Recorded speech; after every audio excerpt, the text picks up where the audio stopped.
Hi అండి, welcome to Jyothish kitchen. ఈరోజు మన కిచెన్లో రెసిపీ వచ్చేసి బీన్స్తో మనము పులావ్ చేస్తామండి. చాలా సింపుల్ స్టెప్స్ అనమాట, తక్కువ ఇంగ్రీడియంట్స్, చాలా ఈజీగా టేస్టీగా బీన్స్ పులావ్ ఏ విధంగా చేయాలి, అలాగే దాంట్లోకి మనకి కాంబినేషన్గా గుడ్లు వెల్లుల్లి కారం అండి, ఎగ్స్తో మనము వెల్లుల్లి కారం తయారు చేస్తాము. ఈ రెండు డిష్లు కూడా కలిపి తింటే సూపర్గా ఉంటుంది టేస్ట్. మరి ఇంకా తయారీ విధానం చూసేద్దాం. బీన్స్ పులావ్ కోసం కావలసిన పదార్థాలు: బీన్స్ అయితే ఒక 1/2 కిలో తీసుకున్నాను నేను, ఒకటే క్యారెట్, ఆనియన్ ఒకటి, టమాటో ఒకటి, 2 అయితే పచ్చిమిర్చి. ఇవన్నీ శుభ్రంగా కడిగి క్లీన్ చేసుకుని చిన్న ముక్కలుగా, మీడియం సైజు, మరి చిన్నగా కాదు, ముక్కలు కట్ చేసుకుని బియ్యం కడిగి నానబెట్టుకున్న తర్వాత వంట స్టార్ట్ చేయాలి. ఇప్పుడైతే కూరగాయలు కట్ చేద్దాం. కూరగాయలు ఈ విధంగా కట్ చేసి పెట్టుకోవాలి. బీన్స్ అయితే ఇదిగోండి ఈ సైజు సరిపోతుంది. అవేమో క్యారెట్, ఆనియన్ అయితే నేను పొడవుగా చీలికలుగా కట్ చేశాను, అలాగే పచ్చిమిర్చి పొడవుగా ఉంటేనే బాగుంటుంది చీలికలుగాను. టమాటా అయితే చిన్నగా కట్ చేశాను, అలాగే ఇది పుదీనా, అదేమో కొత్తిమీర తరుగు. అయితే దీంట్లో కావలసిన మసాలాలు: కొద్దిగా బిర్యానీ ఆకండి, ఇవేమో స్టార్ పువ్వులు 3, యాలక్కాయలు 3, లవంగ మొగ్గలు, ఇది మరాఠీ మొగ్గ. ఇవి వేసుకుంటే సరిపోతాయి అన్నమాట. ఆ తర్వాత రైస్ కూడా కడిగి నానబెట్టి పెట్టేసుకుంటే, నేను నార్మల్ రైసే తీసుకున్నాను. ఇది మీరు కావాలంటే బాస్మతి రైస్ కూడా తీసుకోవచ్చు. ఏ రైస్ అయినా కడిగి నానబెట్టుకుంటే అది బాగా వస్తుంది అనమాట, వండేటప్పుడు పెద్దగా అవుతుంది, త్వరగా కూడా ఉడుకుతుంది, రైసు పొడి పొడిలాడుతూ బాగుంటుంది అనమాట. కడిగి నానబెట్టుకోవాలి. ఇప్పుడు వంట మనం స్టార్ట్ చేద్దాం. ఇదిగోండి స్టవ్ ఆన్ చేసి గిన్నె పెట్టుకుందాం. నేను దీన్ని నెయ్యి వేసి చేస్తున్నానండి, ఆయిల్కి బదులు నెయ్యి వేస్తున్నాను. నెయ్యి నచ్చిన వాళ్ళు నెయ్యి వేసుకోండి, నెయ్యి ఫ్లేవర్ మాకు నచ్చదు అనుకున్న వాళ్ళు ఆయిల్ వేసుకోండి. ఇది చిన్న స్పూన్ అనమాట, అందువల్ల దీంతో 3 స్పూన్లు వేసాను నెయ్యి. ఆ నెయ్యి హీట్ అయ్యాక మనం ముందుగా మసాలాలు వేద్దామండి. ఇవి ఆయిల్లో వేసేటప్పుడు పేలుతాయి, చూసుకోండి. ముందుగా మసాలాలు కొంచెం ఫ్రై అయిన తర్వాత మనం అల్లం వెల్లుల్లి పేస్ట్ వేద్దాం దాంట్లోకి. ఈ లోపల ప్రక్కన నేను ఎగ్స్ కూడా ఉడకబెట్టుకుంటున్నానండి. మరి మన ఎగ్స్ వెల్లుల్లి కారం చేస్తాం కదా, అదిగో పక్కన గుడ్లు కూడా ఉడుకుతున్నాయి నాకు. ఇలాగా 2 పనులు ఒకసారి చేసుకుంటే మనకి త్వరగా పనులు అవుతాయి అన్నమాట. ఇవి కొంచెం వేగేటప్పుడు చూసుకోండి, పేలుతాయి మసాలాలు. డైరెక్ట్ ఆయిల్లోనూ నేతిలో వేయించినప్పుడు పేలుతాయి అన్నమాట. అవి కొంచెం వేడెక్కాయి. ఇప్పుడు మనం అల్లం వెల్లుల్లి పేస్ట్ వేసేద్దాం. కొంచెం మంట సిమ్లో పెడదాం, అది మాడిపోకుండా అల్లం వెల్లుల్లి. ఇప్పుడైతే అది మాడిపోకుండా ఉల్లిపాయలు వేసేద్దామండి, ఆనియన్ వేసేద్దాము.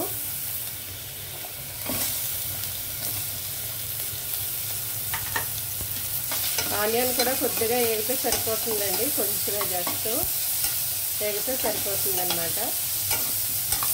తర్వాత మనం ఈ కూరగాయలన్నీ వేసేయచ్చు.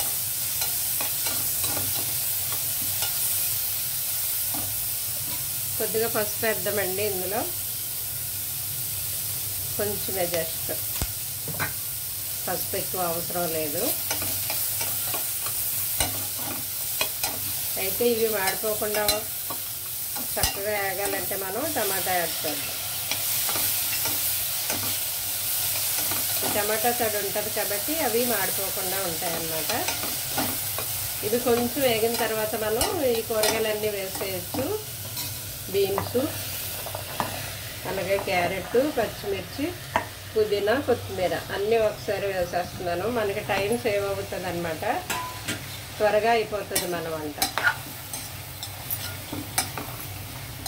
ఇవన్నీ కలిపేసిన తర్వాత మూత పెట్టేసి కొద్దిగా మగ్గనివ్వాలండి మనము. కొంచెం కూరగాయలు అలా మగ్గితే బాగుంటుంది అన్నమాట. ఇవన్నీ బాగా కలిపి మూత పెట్టేసి మగ్గనివ్వాలి కూరగాయలు. పక్క అక్కడేమో గుడ్లు ఉడుకుతున్నాయి. ఈ లోపల ఎగ్స్ కూడా మనము ఉల్లిపాయలు మసాలా అది రెడీ చేసుకోవచ్చు. వెల్లుల్లి, ఇదిగోండి మన కూరగాయలన్నీ చక్కగా మగ్గాయి కదా, చక్కగా మగ్గాయి. అయితే దీంట్లో మనం కొద్దిగా మరి మసాలా వేయాలి కదండి. అంటే మనము రాగా వేసాము, రా మసాలా అంటే పొడి చేయకుండా. ఇప్పుడు కొద్దిగా పొడి వేస్తే ఆ టేస్ట్ బాగుంటుంది అనమాట. కొంచెం బిర్యానీ మసాలా, పులావ్ మసాలా ఇది వేసేసి ఒకసారి కలిపేద్దామండి. కూరగాయలు అయితే చక్కగా మగ్గిపోయాయి. ఈ టైంలో మనం వాటర్ వేసేయచ్చు అనమాట. అయితే నేను పక్కనే వేడి నీళ్ళు పెట్టుకున్నాను. వంట త్వరగా అవ్వడానికి వేడి నీళ్ళు పెట్టేసుకున్నాను. దీంట్లో వేసేస్తే వెంటనే అసలు మరిగిపోతుంది. రైస్ వేసేయచ్చు. అదిగో పక్కన వేడి నీళ్ళు పెట్టుకున్నాను. అలాగే ఇక్కడేమో గుడ్లు, ఇక్కడేమో వేడి నీళ్ళు. అలాగా అన్నీ ఒకేసారి పక్కన పెట్టేసుకుంటే మనకి పనులు ఈజీగా అవుతాయి. అయితే ఇవి మగ్గిపోయాయి. వాటర్ వేసేద్దాం.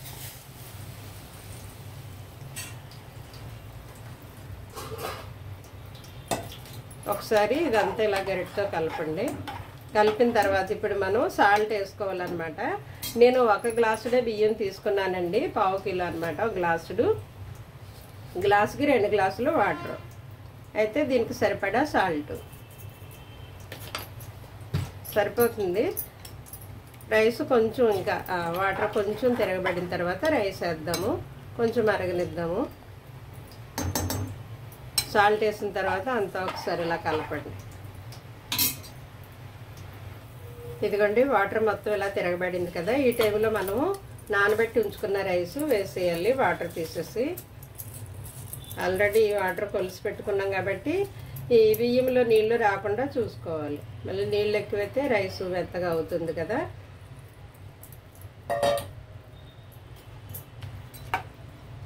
ఒకసారి ఇలా కలిపేసి మంట మీడియం ఫ్లేమ్లో ఉంచండి. కొంచెం కొత్త మంటూ దగ్గరికి ఉడికాక అప్పుడు మంట సిమ్ చేయండి. ఇప్పుడైతే మీడియంలో ఉడకనివ్వాలి. కొంచెం దగ్గరికి వచ్చాక అప్పుడు సిమ్లో పెడదాం, ఉడకనిద్దామండి. ఇదిగో ఈ విధంగా కొంచెం దగ్గరికి వచ్చాక వాటర్ ఇప్పుడు సిమ్లో పెట్టేయాలన్నమాట. మీడియంలో కూడా వద్దు, ఫ్లేము సిమ్లో పెట్టేయండి. ఈ టైంలో అయినా మీరు ఉప్పు చూసుకోవచ్చు అనమాట. సాల్ట్ సరిపోయిందో లేదో చూసుకుని సిమ్లో పెట్టేయండి. ఇంకొంచెం దగ్గరికి వచ్చాక పైన మరలా మనం నెయ్యి వేస్తే బాగుంటుందన్నమాట. ఇంకొంచెం ఉడకనిద్దామండి. మీకు అనిపిస్తుందా ఇందులో కూరగాయలు ఎక్కువనే రైస్ తక్కువ ఉందని? నాకు ఇలాగే కావాలండి. రైస్లో మరి కార్బోహైడ్రేట్స్ ఎక్కువ ఉంటాయి కదా, కార్బ్స్ ఎక్కువ వద్దు నాకు. మిగతా విటమిన్స్, ప్రోటీను, ఫైబరు ఇవి ఎక్కువ కావాలి. అందువల్ల నేను కూరగాయలు ఎక్కువ వేసుకున్నాను. ఒకవేళ మీకు ఎవరికైనా కూరగాయలు ఎక్కువగా ఉన్నాయి ఇందులో అని అనిపిస్తే, మీకు నచ్చకపోతే కూరగాయలు తగ్గించుకోండి. లేదంటే మీకు ఇంకా పొటాటో కావాలన్నా ఇందులో వేసుకోవచ్చు, వేరే కూరగాయలు కావాలన్నా వేసుకోవచ్చు, వేయచ్చు, తగ్గించవచ్చు. సేమ్ ఇలాగే చేయాలనేమి రూల్ లేదు. ఎవరికి నచ్చినట్టు వారు చేసుకోవచ్చు. అంటే మనకి ఇంట్లో ఓన్లీ బీన్సే ఉన్నాయనుకోండి, అలాంటప్పుడు కూడా మనం టేస్టీగా ఇలాగ ప్రిపేర్ చేసుకోవచ్చు అనమాట. ఎక్కువ రకాల కూరగాయలు లేకపోయినా, నాన్ వెజ్ లేకపోయినా వెరైటీగా టేస్టీగా పిల్లలకి క్యారేజీ బాక్స్లో పెట్టాలన్నా ఈ విధంగా చేసుకోవచ్చు అనమాట చక్కగాను. అయితే ఇప్పుడు దీన్ని మనం సిమ్లో పెడదాం. ఇదిగోండి ఈ విధంగా దగ్గరికి అయ్యాక మనం పైన మరలా కొద్దిగా నెయ్యి వేస్తే టేస్ట్ బాగుంటుందండి. కొంచెం అలాగా నెయ్యి డ్రాప్స్ కింద వేస్తే, ఎక్కువేమొద్దు, 1 స్పూన్ వేస్తే సరిపోతుంది. అలా పైన నెయ్యి వేసిన తర్వాత కొద్దిసేపు సిమ్లో అలాగా ఉడకనివ్వండి. రైస్ పూర్తిగా కుక్ అయ్యే వరకు ఉడకనివ్వాలి. ఇంకా పూర్తిగా కుక్ అవ్వలేదు ఇది, చూసారా ఇంకా గట్టిగా ఉంది. ఉడకనిద్దాం. ఇదిగోండి ఈ విధంగా 10 నిమిషాలు సిమ్లో ఉంచితే సరిపోతుంది. చూసారా రైస్ చక్కగా కుక్ అయిపోయింది.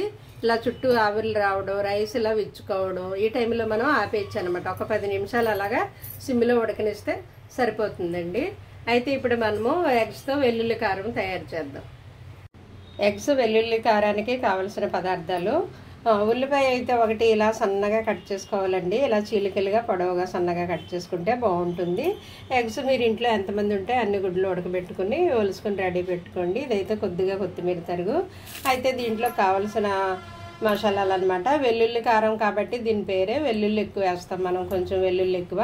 తర్వాత 1 స్పూన్ జీలకర్ర, 1 స్పూను ధనియాలు, 1 స్పూను నువ్వులండి, 1 స్పూను గసగసాలు, అన్నీ 1 స్పూను, 2 ఎండుమిర్చి. ఇందులో మనం కారం వేయమన్నమాట. కారానికి బదులు ఎండుమిర్చి వేస్తాము. అయితే ఇప్పుడు మిక్సీలో పొడి చేయాలి. పొడిగా చేయాలండి, వాటర్ వేయకూడదు. పౌడర్ లాగే చేయాలి, వాటర్ లేకుండా. మన ఎగ్స్ వెల్లుల్లి కారం చేయడానికి నేను స్టవ్ ఆన్ చేసి కడాయి పెట్టుకున్నాను. నా దగ్గర ఆలివ్ ఆయిల్ ఉంది, నేను ఆలివ్ ఆయిల్ వేస్తున్నాను. మీరు ఏది వాడితే అది వేసుకోవచ్చు. అయితే ఆయిల్ హీట్ అయ్యాక మనం ముందుగా కట్ చేసి పెట్టుకున్నాం కదండి ఆనియన్ చీలికలు, ఇవి వేసేద్దాం.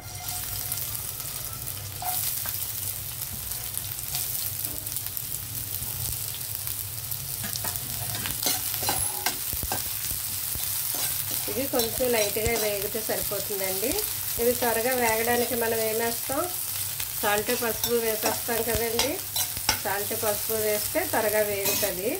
ఉల్లిపాయలైనా కూరగాయలైనా త్వరగా మగ్గుతాయి. కొంచెం లిటిల్ బిట్ చాలండి, పసుపు చిటికెడే, ఎక్కువ వద్దు. మనం ఇందులో కారం వేయము, ఎండుమిర్చి చేసి గ్రైండ్ చేస్తాం కాబట్టి. కొద్దిగా సాల్ట్ ఈ ఉల్లిపాయలకు సరిపడా. కొంచెం ఇలా వేగితే సరిపోతుందండి, ఉల్లిపాయలు దోరగా వేగితే సరిపోతుంది అనమాట.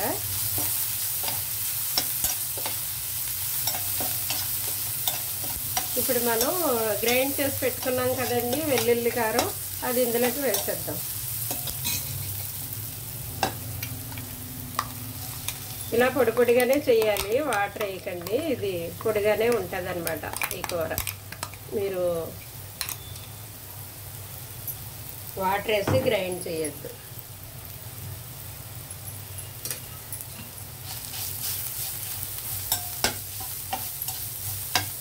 ఇది ఆయిల్లో వేగుతుంటే వెల్లుల్లి మంచి ఫ్లేవర్ వస్తుందండి, చాలా బాగుంటుంది. ఫ్లేవరు టేస్ట్ కూడా చాలా బాగుంటుంది. ఇది వేగేటప్పుడే మనం కొద్దిగా కొత్తిమీర లీవ్స్ వేసేయడం. ఈ మసాలా వేసిన తర్వాత సిమ్లో పెట్టండి. ఇంకా మనం ఇందులో మసాలా ఏమి వేయక్కర్లేదు, అన్నీ అందులో వేసేసి గ్రైండ్ చేసాం కాబట్టి మనం ఇప్పుడు ఎగ్స్ కట్ చేసుకుని వేసేసుకోవడమే ఇందులో. ఇదిగోండి ఎగ్స్ ఇలా పొడవుగా, ఇలా చీలికలుగా ఇలా దీంట్లో పెట్టేసుకుంటే బాగుంటుంది అన్నమాట. అయితే ఇప్పుడు మీరు లాస్ట్లో కలిపేటప్పుడు చూసుకోండి, ఇవి చందమామలు ఊడిపోకూడదు అనమాట. నెమ్మదిగా ఇలా కలపడం. ఆల్రెడీ అవి వేగిపోయాయి కాబట్టి నో ప్రాబ్లం.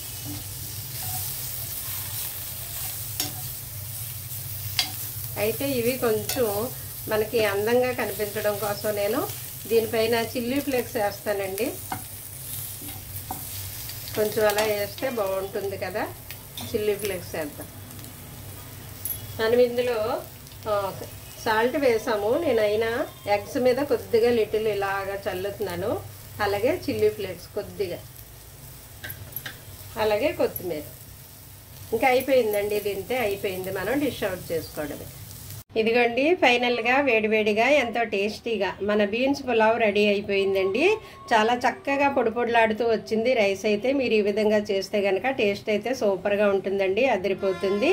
అలాగే మన వెల్లుల్లి కారం కూడా ఇది వేయిస్తుంటేనే పొయ్యి మీద ఆ స్మెల్కే మనం టెంప్ట్ అయిపోతాం అనమాట. వెంటనే ఆకలేసి భోజనం పెట్టుకు తినేయాలని చాలా టెంప్టింగ్గా అనిపిస్తుందండి. అంత టేస్ట్ బాగుంటుంది, స్మెల్ బాగుంటుంది.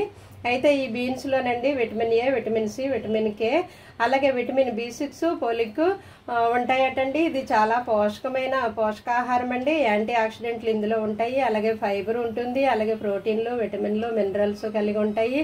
ఇది రక్తంలో చక్కెర స్థాయిలు అదుపులో ఉంచుతుందటండి, అంటే షుగర్ కంట్రోల్ చేస్తుంది.